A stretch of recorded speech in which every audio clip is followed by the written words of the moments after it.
Bonjour et bienvenue. Cette exposition vous emmène sur les traces de la civilisation Mexica. Grâce aux vestiges archéologiques découverts dans les sous-sols de Mexico, ce puissant empire mésoaméricain livre quelques-uns de ses secrets. Les Mexicas ont longtemps été nommés, à tort, Aztèques. Un récit mythique les présentait en effet comme des habitants venus d'une île nommée Aztlán. Pourtant, eux-mêmes se désignaient comme Mexicas. L'exposition s'ouvre avec une section retraçant l'histoire de leur civilisation. Les Mexicas s'installent dans le centre du Mexique au XIIIe siècle.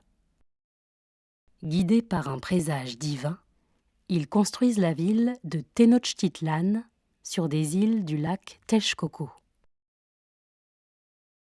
Entre le XIVe et le XVIe siècle, Tenochtitlan devient la capitale d'un vaste empire qui s'étend de la côte Pacifique au golfe du Mexique.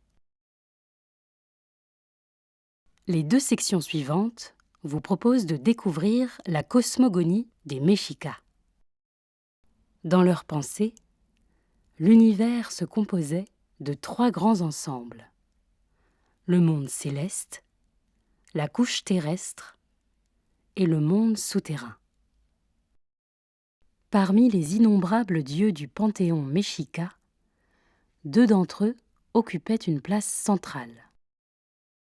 Huitzilopochtli, le dieu solaire de la guerre, et Tlaloc, le dieu de la pluie.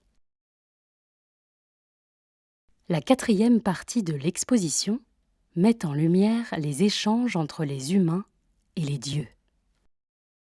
Les Mexicas étaient en effet convaincus qu'ils devaient honorer les divinités par des offrandes et nourrir le soleil par des sacrifices.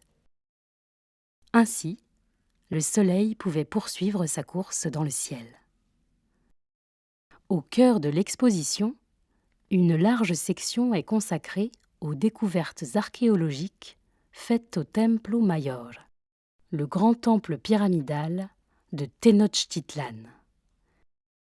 Depuis près de 50 ans, les archéologues ont ainsi mis au jour plus de 200 offrandes enterrées dans l'enceinte cérémonielle.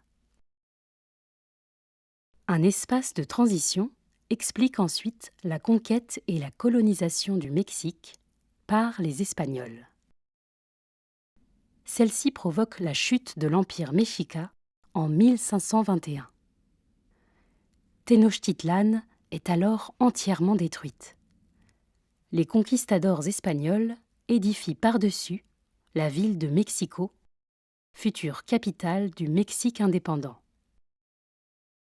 Enfin, la dernière partie de l'exposition propose un regard contemporain. Elle met à l'honneur les offrandes réalisées aujourd'hui par les populations autochtones du Mexique. Ces pratiques cérémonielles témoignent de la persistance de certains concepts issus du monde mexica. Bonne visite!